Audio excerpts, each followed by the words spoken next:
Well, great. I can't see anybody, but God bless you. I'm glad we can get together. I hope everybody's internet works a little better tonight.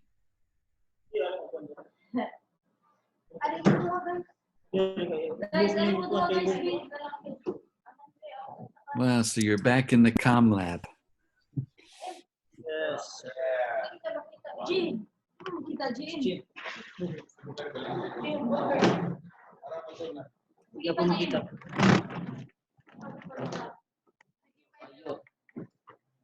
Wala pa lang kita Jean.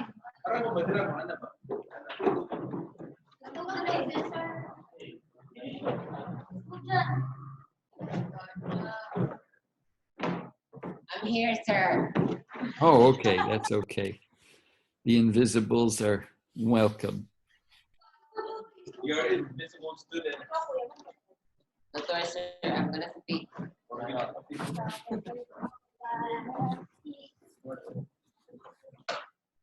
Sir. Idikit na lang yung boss. Office.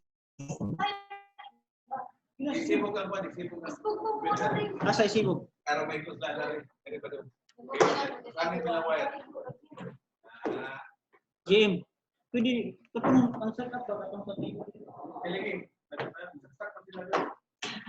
Next time yung dere. Kita lang yung sudyan.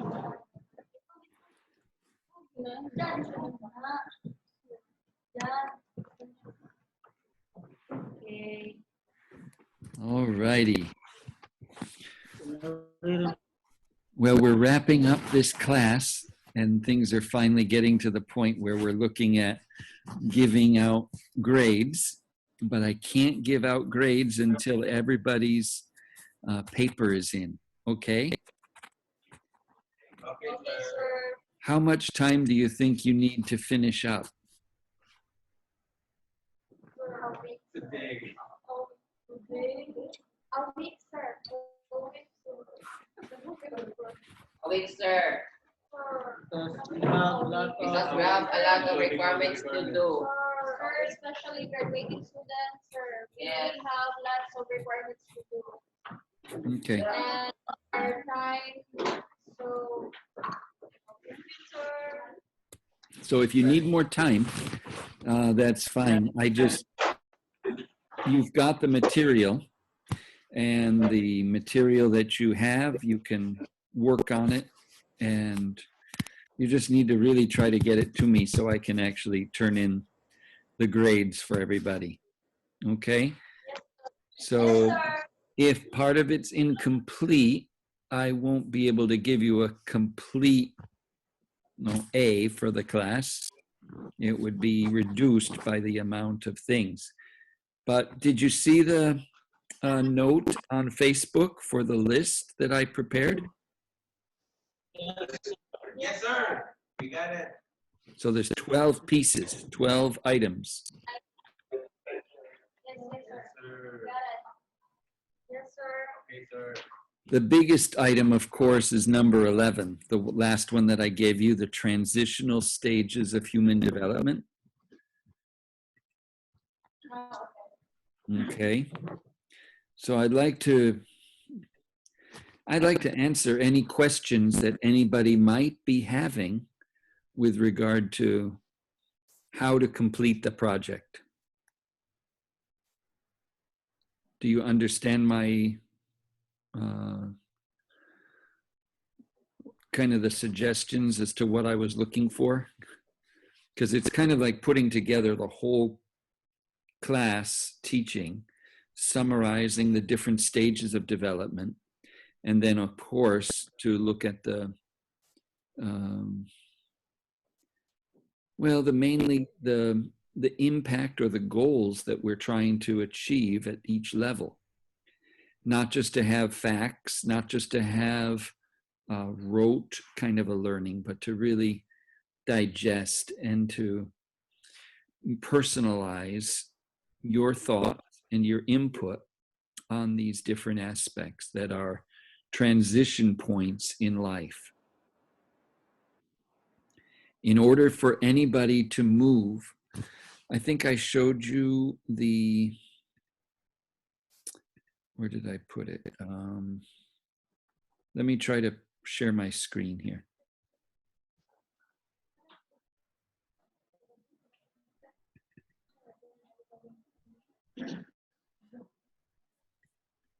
No, that's not the one.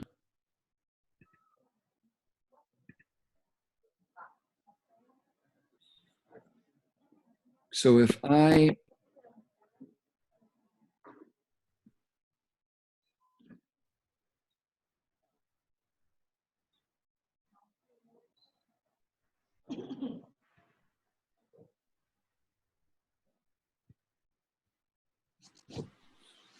so it's not loading, right? Yeah, is it?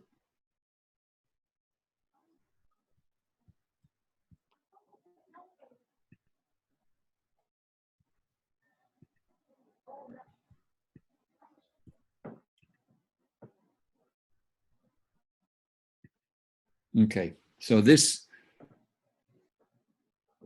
chart, this triangle of personal growth and development are primarily the stages of development that I would say reflect the ideas that there's a different human psychologist or a human development specialist named Maslow, or Maslow's hierarchy of needs. And with his research, he was looking at basic things that are personal growth. He goes from survival mode to self-actualization as his top priority of growth and development. So he's kind of breaking down this idea of the top item on the chart, maturity, and he's talking about maturity at each stage. But I'm focusing mainly on these other stages of life, and of course I'm missing the transition stage of death and this transition stage of life in our future. So you have to add those two pieces to have a complete representation of the different stages of life and growth, and moving through those stages through life and growth to a place where we have understanding, a place where we move towards greater maturity and wisdom. So there's so many different ways that one can break things down. I've broken these down in such a way that I can actually create them like a, just using words with W's in them. So to kind of reflect what are some specific tasks that, or desires that are achieved during each stage of development, where a child in the womb, in utero, that child is learning or experiencing being wanted or desired. When a baby is born, they are welcomed into the world. And of course, the parents delight in them usually. But of course, when things break down and the parents, perhaps it's a teen pregnancy and the child is unwanted, or it's a complicated situation where the family reject the daughter because she's bringing shame to the family. Well, of course, then the essential being wanted or desired leaves a huge scar in the child's heart as they grow. When the baby is born and they're welcomed and the family delights in them, that's the place of safety and security and belonging. But of course, if they're not welcomed or they the crying of a baby only makes them feel panicky or stressed with the burden of taking care of this baby, then there's no delight. It turns into a pain. It turns into a shame. It turns into so much of a problem of loss. Anyway, these are foundation stones for essential human development. But the transitions that I'm trying to get to are being able to move forward or higher into those levels of maturity. I haven't listed here this idea of a mature father, and we'll try to talk about that a little bit more tonight, where parents or mature parents like grandparents are able to pass on legacy to their children. Has anybody experienced receiving kind of a legacy or a blessing from parents or grandfathers and grandmothers before they die?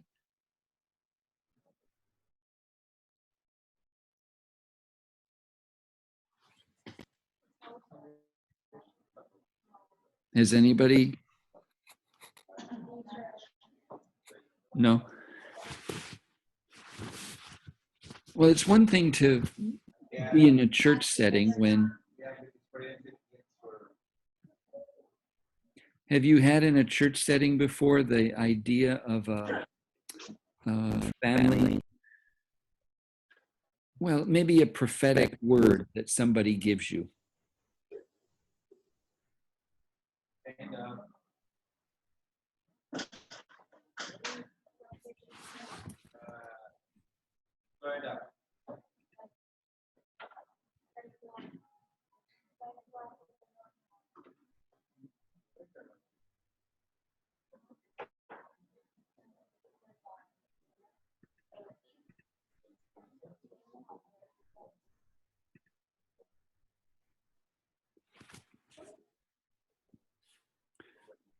Are you able to hear me okay? Yes, sir. Oh, okay. Okay, so I couldn't hear anybody talking from that side, but my idea is that as we move through life, as we move through the different stages of growth and development, there are essential keys that need to be established in a person's life at that foundation point so that we can move on to the next stage. If we don't receive the essential foundations in these, well, if I look at these words like a 2-year-old learning degrees of discipline, learning degrees of controlling one's willpower, then there's a certain lack as they move into a regular child role, that some of those foundation stones will not be there. So they don't discover the world around them well or begin learning some of the essential things at that childhood stage. And then, of course, if they don't learn how to be playing and discovering and experimenting, when one moves into the adolescent age, they really won't be able to comprehend the discernments that they need to ask the questions of why. Why is this happening? What is going on? Why is this important? And if you don't have that discernment, of course, you can't really move into more maturity as a young adult and being able to experience the questions, the bigger questions of life as to what is important, or what am I going to do in my world? What am I going to do in my future as a professional, either to go on to college or to get a job and work and start a family or anything like that?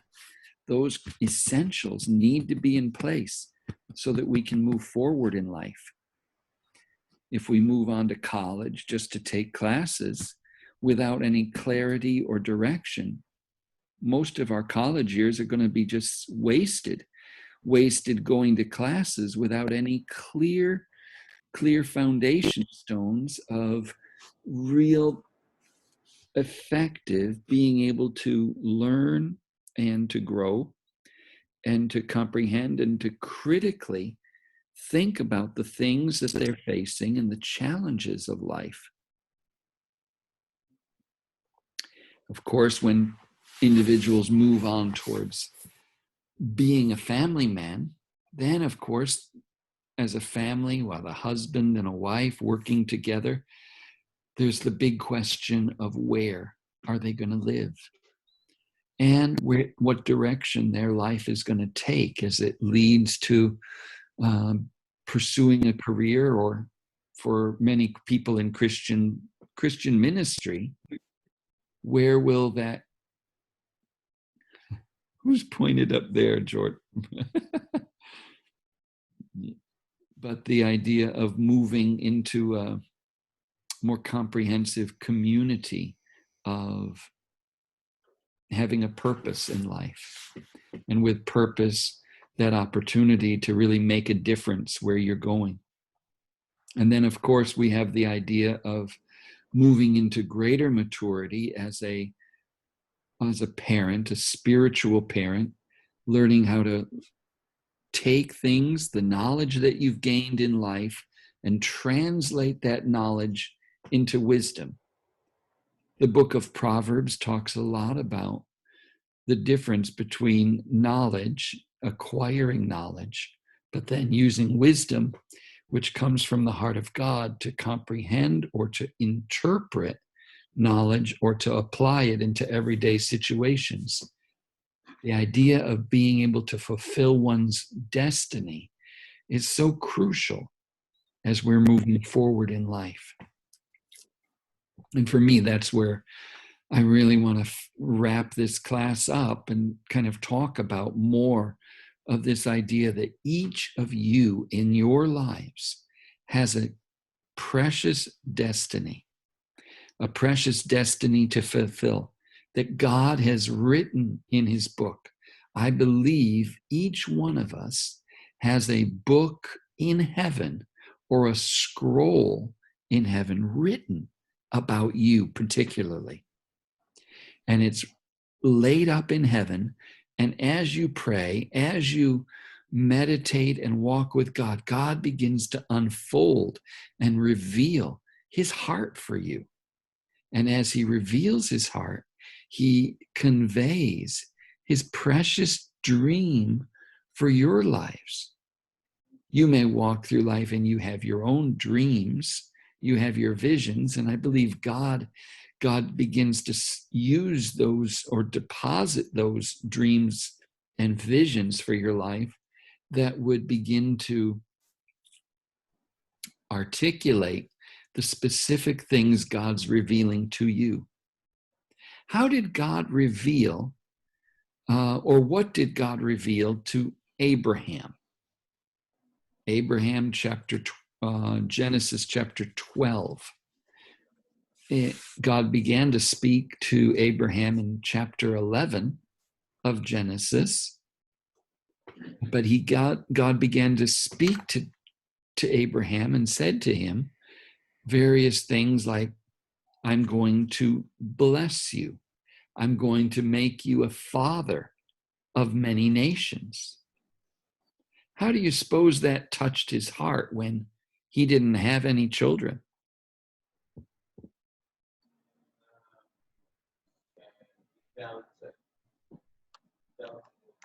Did it excite him? I don't think so. He was probably very confused as an older man. Many of the people that would be considered his peers probably didn't have any kids or weren't getting pregnant and having babies at his age of life. And then when he further grew, he finally got to the point where he decided to have a baby with Hagar. It was considered, well, let's let's do this. His brother was doing that, having babies with his concubines. And the reality was it was considerably, it looked like a natural thing to do, to have a family, start a family that way. But the reality is Abraham still had a plan beginning to be unveiled by God. And it says that he was looking for this city that had foundations built by God. And God was going to bless him and make him a great man, a great nation. But then it started to look at a different dynamic as he starts living in this new realm of even operating as a warrior, going out against the armies of Sodom and Gomorrah to bring back his nephew Lot, who had been captured. And all of these things go on in a man's life, and it doesn't seem to relate specifically to this, the call, the destiny, the journey of life. When you have your precious plans that you are starting to formulate as your future starts to unfold, whether you're going back, as you said, some of you said you were going to go back home with your family and get involved in your church and things like that. But the reality is certain things cause us to have to change our journey. I was very focused and very involved in the ministry in the little island of Guam, pastoring a church, leading a counseling center, being involved in various ways of ministry, and then working towards new developments in the Philippines, in Cebu there, as well as to other lands in Asia. Well, as God began to unfold those things, we had favor, we had blessing, we had circumstances that were leading to great growth and development. We were building a church in Japan, helping support a church in Saipan, and then helping with leadership development in Thailand. And so God was just opening doors in various ways in different places. And then 4 years ago, our plans pretty much were changed when our son was run over by the dump truck. And because of that, my wife had to leave to go take care of our son Ethan and help him recover and come back to life. Is for the first goal was get him to live again. The second goal was to get him to operate his body again and to gain functionality with his legs after they were healed, and then to help him gain strength back, because while he was in the hospital, he had lost about 50 pounds. 50 pounds for a young man is a lot of weight to lose. That's probably 22 kilos or something like that, 21 kilos. Now that's like crazy amount of weight. And then these last 4 years, as we ended up having to move to the States, has transformed our whole dream destiny of being able to be serving God as a missionary in the Pacific Islands. We've got everything we can do to move back there, but the reality is our life responsibilities, our family responsibilities have established us here. So is my calling changed? Is my anointing different? Is the destiny that God's called me to now having to be exchanged for something new. And the reality is, I believe God has still called us and anointed us to do what we have been doing, but he's taking us to a whole new level, above and beyond what I can ask or think, above and beyond what my wife can ask or think. And that new dimension of destiny is part of our growth and development. So we remember this this little illustration where we're always talking about the body and the soul and the spirit in our lives, and we're learning how to articulate that and to grow in that well. But these are vital pieces of our life for us to grow and to articulate everything in the three-part nature of life.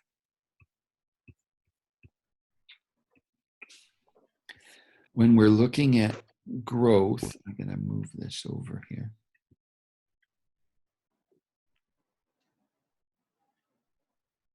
Okay. When you look at these different establishing steps of growth and development, these are just the progressive developing areas for personal growth and maturation in every Christian's life, every human's life. Once you receive your foundations from your family of origin, but established and planted by God, then of course there's spiritual formation. And with spiritual formation comes the different aspects of your calling into ministry, whatever they look like. And as those, if you're going into church work or teaching work or parenting work, all of those are vital and precious callings. But that life maturing begins to season you as a person in the different facets of your fulfilling your calling. But all these things begin to come together pretty much at the age of 50, where convergence begins to happen, where everything that you've lived for up till now begins to come together to a word we call convergence, where your dreams and your calling and your fit just seem to come together to the point where you can actually achieve the dream that God has called you to, and you're beginning to see fruitfulness, really great fruitfulness, where everything works together, and who you are as a man or a woman of God begins to just fit together.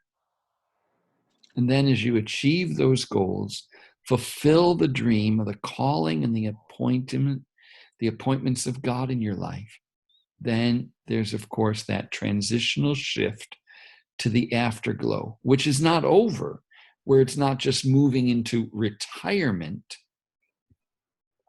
The idea of retirement is not really a Christian principle. It's more the idea of moving into a place where you're a sage or a leader who can impart life to others, and you can speak into those situations and make a difference and promote change. And the power of God begins to continue to help you leave a legacy and leave that to others. And for me, that's one of the greatest gifts that I desire to see my children and my grandchildren enter into the fullness of their own destiny, where I can share and impart things that I've gained and give things in their hearts to them to grow on. There's a sense that in all of our lives, what we're trying to do is to see our children and the students that we teach to go further and more successfully than we've ever been able to achieve. I'd love to see each one of you come to a place where you're able to grow and articulate in such a way that you're able to minister far better, far more successfully, achieve much more in family life, become more prosperous, become more successful in every dimension of life. I think every generation, if we follow God's plans for family life, then we will begin to grow further or pursue God farther than even our parents did. When you think about Abraham, I like to use Abraham because he's a good Bible example. But when you think about Abraham, he started in the land of Ur of the Chaldees. God told him to leave, get up and go to a land that God would show him. And he never really got there until he landed in Mount Moriah. But you don't see that until you get to Genesis 22. And when you get to Genesis 22, God begins to speak to, somebody's got to turn their microphone.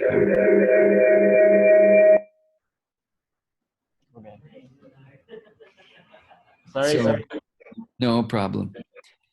And when we talk about Genesis 22, we're talking about this idea where the amazing journey of faith has brought Abraham to a new level of encounter with God.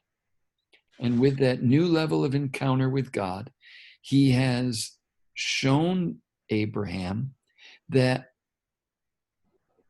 he's desiring him to worship at a whole new level. And he says, come, bring your son. I want you to come and bring your son to me and give him to me. Isn't that an amazing kind of challenge? If you think about it, that's like saying to you, hey, I've given you a son. Would you sacrifice him to me? Would you lay him on the altar and give him to me? The sad thing is, it's very difficult for any of us to consider giving up something, let alone someone who's precious to us, and give them to God. But Abraham is calling him, or God is calling Abraham to trust him, to give him to him. And then it says that when it's all said and done, that Abraham, he goes away, goes to this place after a 3-day journey, very similar to the things that we find in the life of Jesus. But after 3 days, he comes to this place in the land of Moriah, very similar to the place that Jesus was crucified at. And that's where he's ready to give his son. But God said, even when he was going away from the group to go to into the mountain to bring his son as an offering, God spoke to him and said, hey, you don't have to do this. I will provide a ram. I will provide himself a sacrifice. And really, truly, God did that. He jumped in and provided himself as the sacrifice for Abraham. Anyway, he substituted himself for Isaac. God did that blessing, and truly it released a whole new dimension of life. But being willing to give everything for the sake of God's purposes, always, first and foremost, our devotion is to God. Our devotion and our obedience is to God first. And in that, as we honor God in all of the circumstances that we are brought into, God is saying, You know, will you trust me in this? Will you trust me in worship? Will you trust me to put me first in everything, above your plans, above your dreams, above the promises that God has given? Will you give first place and first honor to those dimensions so that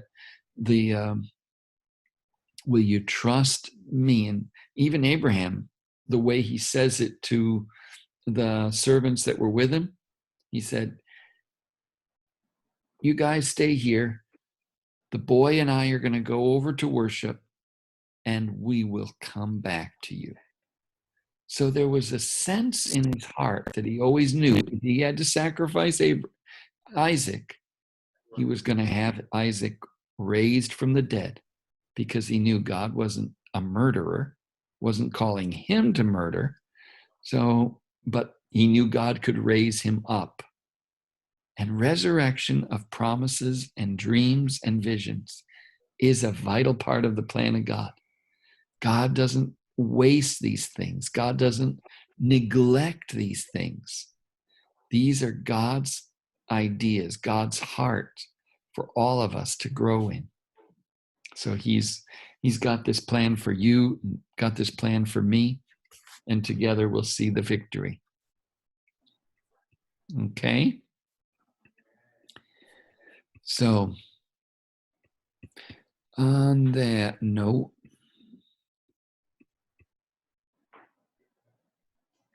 one of the next themes that I want to share that seems to be probably one of the most important pieces of our growth and development is the idea of resilience.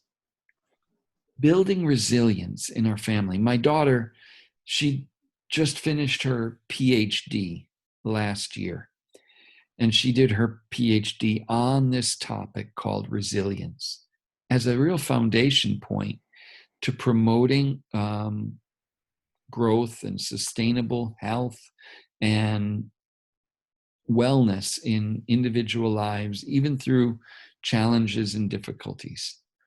We're all going to face challenges and difficulties in life, aren't we? Some of you have lost parents to sickness. They've gotten sick and they've died. They've passed away. And those challenges leave you feeling lost and empty and sometimes even mad at God. But the reality is, having a heart that is not doesn't get stuck in the pain of the processes of life, but is resilient and bounces over the difficulties and through the valleys. When we bounce out of those problems and those crises and those reversals that happen to every one of us, that's when we know God's victory is actually working. The ingredients of resilience seem to be formed best when we have a good, healthy foundation in family. Everyone who gets stuck facing the new challenges that come up, the difficulties, the loss, when you study the impact of the martial law and the crisis in Marawi, in Mindanao, what do you think are the essential pieces that create a resilient individual through that critical incident of having a war break out around you? So many people who serve in the military have something called post-traumatic stress disorder, or PTSD. And that, Well, what do you not think? oh, I'd love to hear what you're saying, but only one person can talk at a time. So I'm going to hit, where is it? Participants, manage participants.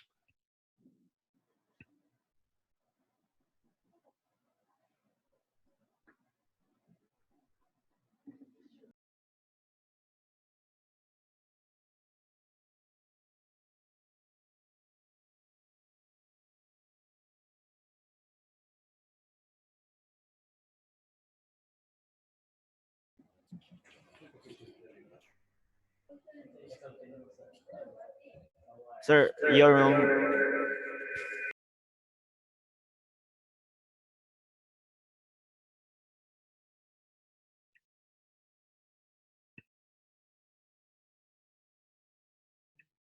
I'd love to hear what you think are the foundation stones to make your life grow or your resilience happen so you can succeed in difficult circumstances.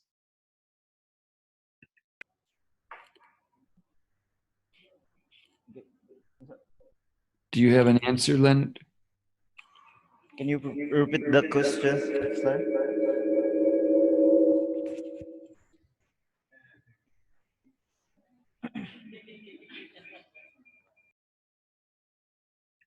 So I'm thinking about moving into a place of, when you think about Marawi and the people who have been traumatized by the war and the conflict with the crisis in Mindanao,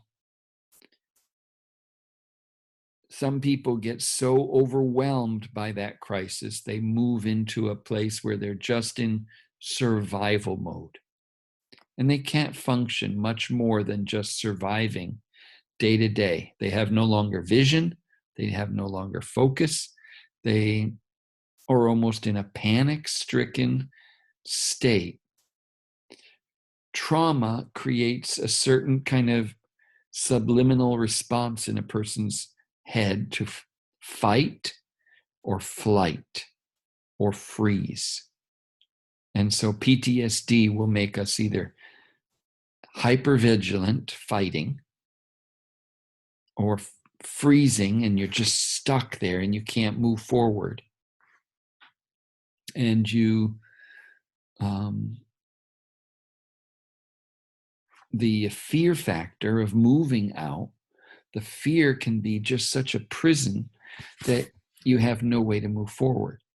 So to be resilient, there are certain things that seem to be in place that can be released over a person to help them move forward, to help them live again. And that would be resilience, promoting resilience. Do you have any ideas about that?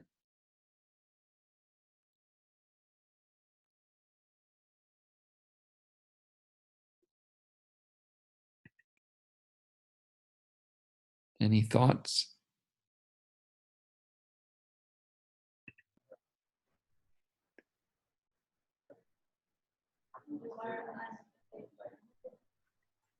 No thoughts? Okay. The capacity to recover quickly from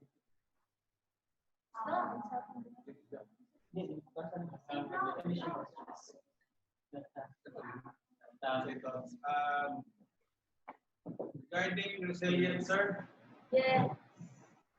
I do believe we Filipinos are like, it's already part of our nature, character, culture, being resilient. Because for once we grow up, we live in a not so luxurious life. Because if you can, one of the things you can see that we're so resilient is if you look at news, you can see Filipinos smiling in times of, if they see cameras, they smile and everything. And so it's one thing, it's our spirit that we kind of adjust easily in crisis. I think that's one of the one of the good traits that Filipinos have. I like that. I do like that very much. The idea that when you share that, it's very clear. Like right now, there's probably about 300,000 homeless people in the United States. And when you think about those homeless population that are here, and of course there's homeless people in the big cities of Cebu and Manila that live in kind of like a very undeveloped or difficult situation that's far worse than traditionally described. But because I feel the Philippine family is seemingly stronger than many of the families in some of the Western areas, like in the US, where we have the big cities and the people that are stuck in poverty. Every one of those individuals, if you really get to know them and hear their story, the reason they're stuck in their poverty and their pain of homelessness is because they have severed their family ties. They don't have any connection with their families anymore. And because of that breakdown in family, they're very broken people. The brokenness of relationships translates directly to the brokenness of heart, the brokenness of lives. And ultimately, their life expectancy shortens drastically because they get very stuck in that. So that's one of the things that's just so serious and difficult to move forward in life. So I'd like to talk a little bit about, well, let's go back to that one other assignment. You had the assignment on making a little devotional talk about Luke chapter 15, verse 11, with the prodigal son, the older son, and the dad. But that's another picture of restoration and resilience. But the reality was, the story is not just about the prodigal son, nor is the story just about the dad. The story is about a family. And with that, some of the family lessons that I really want you to hear from that story are sometimes ignored or sometimes overlooked because we spiritualize it and we just kind of move God to the fact that God is a forgiving God. God forgives us and he wants us all to be loving and forgiving and merciful and things like that. But what about the story as it relates to the different individuals, the different brothers, and how they're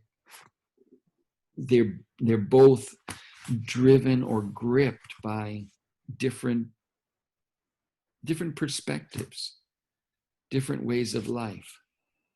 How would you characterize the younger son?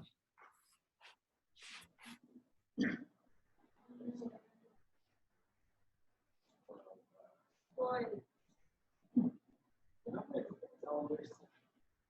Younger. Boy. Boy. Grateful. Patient. Okay. Greedy. Yeah. Well, there's a possibility that he was, but then there's the other possibility that he was more just an adventurer, wanting to explore, wanting to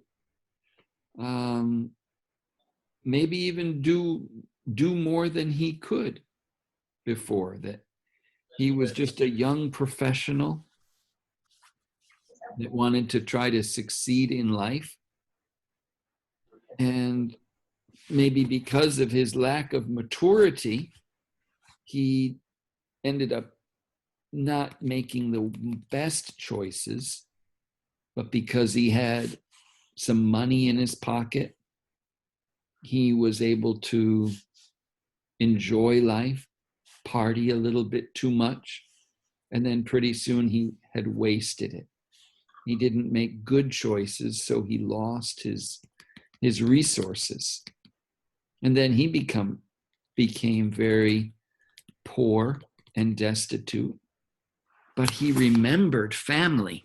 And with remembering family, he came home.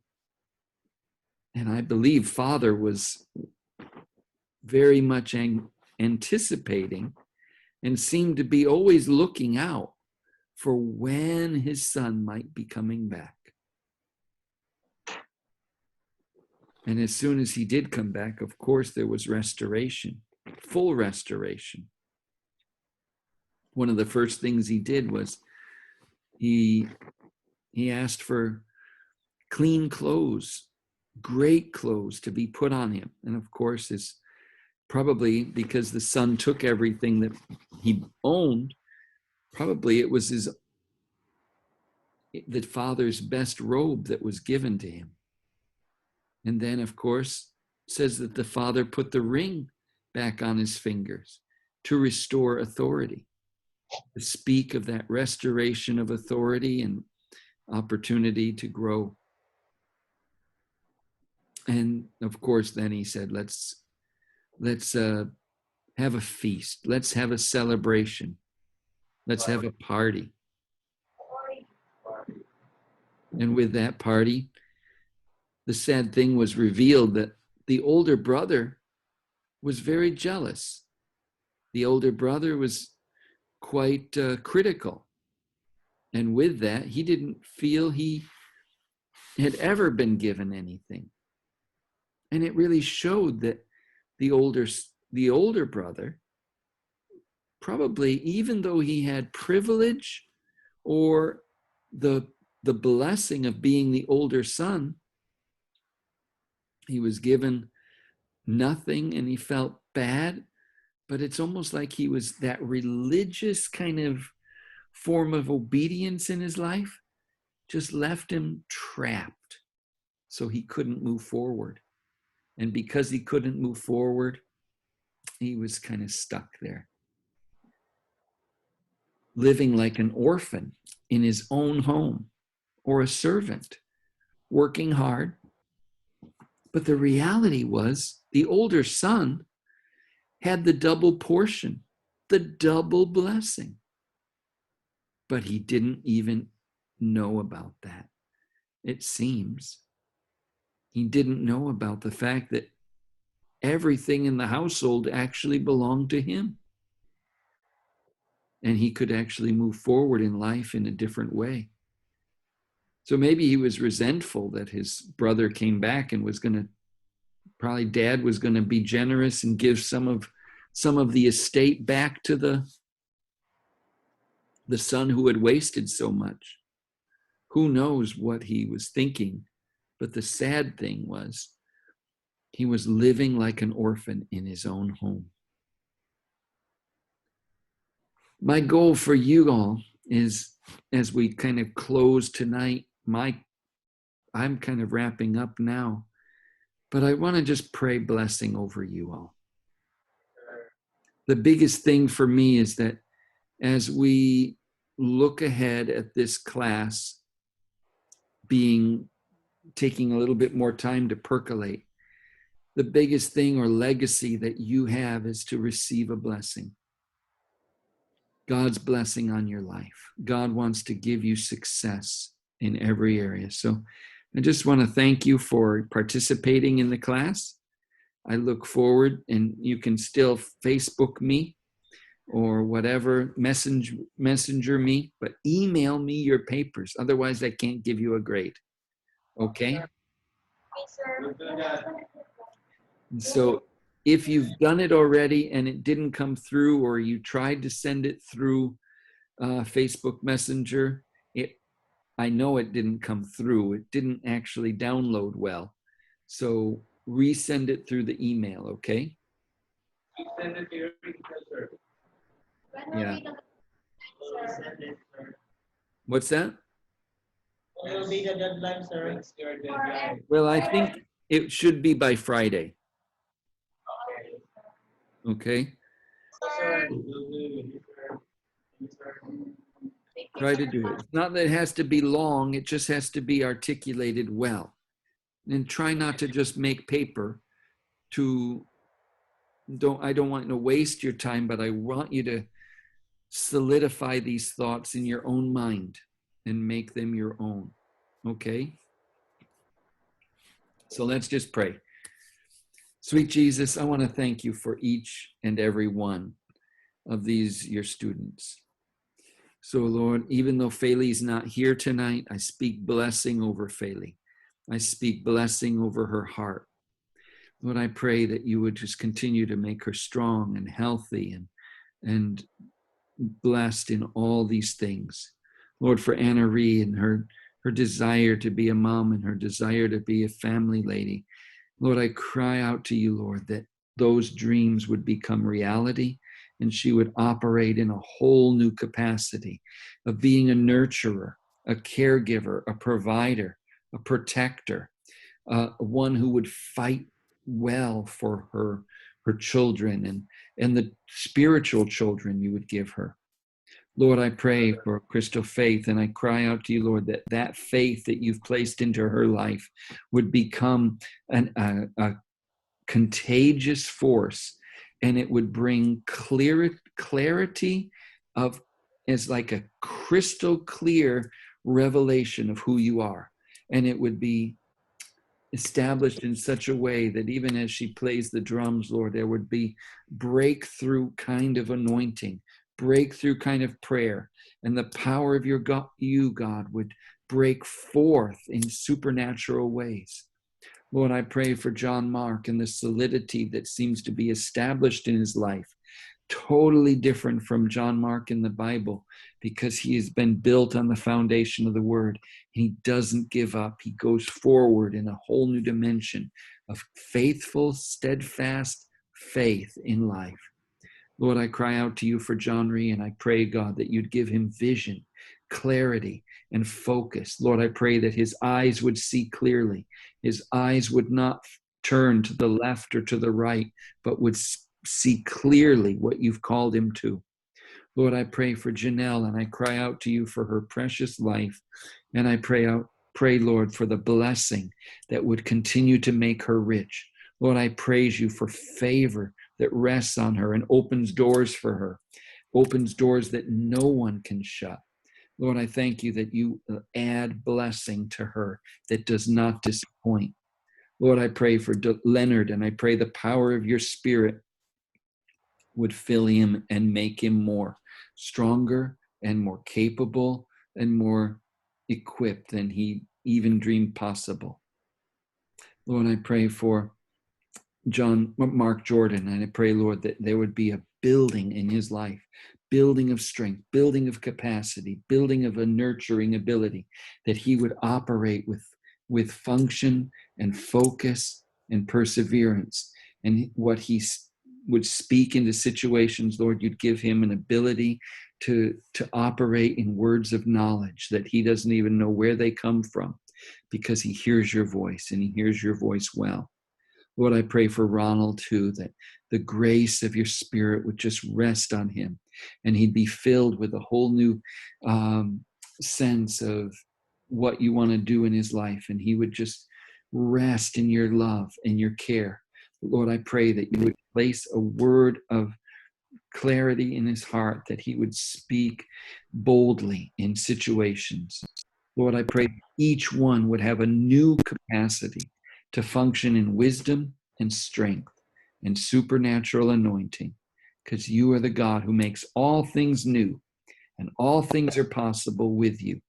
In Jesus' name I pray. Amen.